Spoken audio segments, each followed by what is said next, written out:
उद्या जर मला धोका झाला, 3 मधला एक कोणतरी उमेदवार पडला आणि मला लक्षात आलं की एका उमेदवारानं तिथं जास्त मतं घेतली तर पॅनेलला घेतली नाही, त्याचा त्या दिवशी निवडून आलेल्या दिवशी राजीनामा असणार.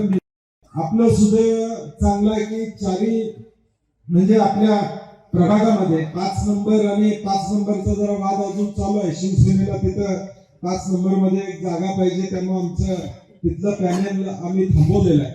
परंतु इथं शिवसेनेची तशी मागणी नाही. राहुल माळी, मला वाटतं राहुल माळी हा शिवसेनेचा एक चांगला कार्यकर्ता आहे, परंतु ओबीसी झाला असतं तर कदाचित तुमच्यातला कोणाच तरी कट झाला असतं. ते ओबीसी झाला असतं तर ते ओबीसी नसल्यामुळे त्यानं मागणी इथं केली नाही. मागणी केली विचारायला, खरं ओबीसी नसल्यामुळं त्यानं थोडं 2 पावलं मागे जाण्याची भूमिका घेतली. आणि माझी प्रामाणिक इच्छा आहे, तर राष्ट्रवादी बरोबर देखील मी आघाडी करायचा प्रयत्न केला. त्यांना 2 जागा मी दिल्या होत्या, परंतु त्यांना जास्त जागा पाहिजे होत्या. परंतु मी जे समजावून सांगितलं, 4चा प्रभाग असल्यामुळं एक जरी अडचणीत असेल तर बाकीच्या 3ला तो वळून घेऊ शकत नाही. हे या पॅनेलचं सगळ्यात मोठं वैशिष्ट्य पण आहे. आणि दुर्गुण किंवा सुगुण म्हणा, दुर्गुण आहे की एक जरी लंगडा घोडा असला तरी बाकीच्या 3ला त्रास त्या ठिकाणी होतो. म्हणून राष्ट्रवादी बरोबर माझा प्रयत्न होता आघाडी करायचा, ते शक्य झालं नाही. आम आदमी पार्टीला जवळजवळ 11 जागा त्यांना पाहिजे होत्या, तिथेही त्यांना मी सांगितलं होतं की काही जागा देतो, परंतु त्यांचंही जमलं नाही. आता राहिले शिवसेनेबरोबर देखील आमची चर्चा गेले 15 दिवस त्या ठिकाणी चालू आहे. आणि काल 48 जागा आम्ही ज्या जाहीर केल्या त्या जागांमध्ये शिवसेनेची जिथं मागणी नाही त्या जागा मी जाहीर काल केल्या. आता उद्यापर्यंत माझी इच्छा आहे शिवसेनेचा विषय सकाळी संपवायचा आणि राहिलेल्या जागा उद्या संध्याकाळी डिक्लेअर करायचे, कारण की उद्या मला 5ला पुण्यात जायचं आहे. परवा दिवशी दिवसभर पुणे आणि पिंपरी चिंचवडचं मिटवून परत 30 तारखेला सकाळी इथं मला तुमच्याकडे परत शेवटचा दिवस असणार आहे. काही शेवटचे निर्णय शेवटच्या दिवशी घ्यावे लागणार आहेत, ते मला त्या ठिकाणी घ्यायचे, तशी माझी पळापळ असणार आहे. परंतु माझा प्रयत्न असणार आहे की उद्याच मॅक्झिमम उद्या संध्याकाळपर्यंत हे सगळे निर्णय व्हावेत. कारण की मगाशी तुम्ही तर सांगितलं की 10-12 दिवस मिळणार आहे. सगळा उमेदवार सगळ्या उमेदवाराला पोहोचू शकत नाही. हे जॉईंट इलेक्शन असणार आहे.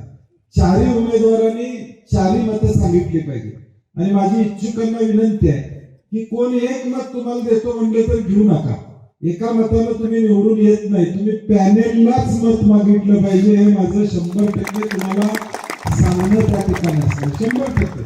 आणि मी धैर्यपणे तुमच्या इच्छुकांना सांगतो, उद्या जर मला धोका झाला, 3 मधला एक कोणतरी उमेदवार पडला आणि मला लक्षात आलं की एका उमेदवारानं तिथं जास्त मतं घेतली तर पॅनेलला घेतली नाही, त्याचा त्या दिवशी निवडून आलेल्या दिवशी राजीनामा असणार. मी तुम्हाला स्पष्ट सांगतो, मतं मागताना तुम्ही 4ही मतं मागितली पाहिजे.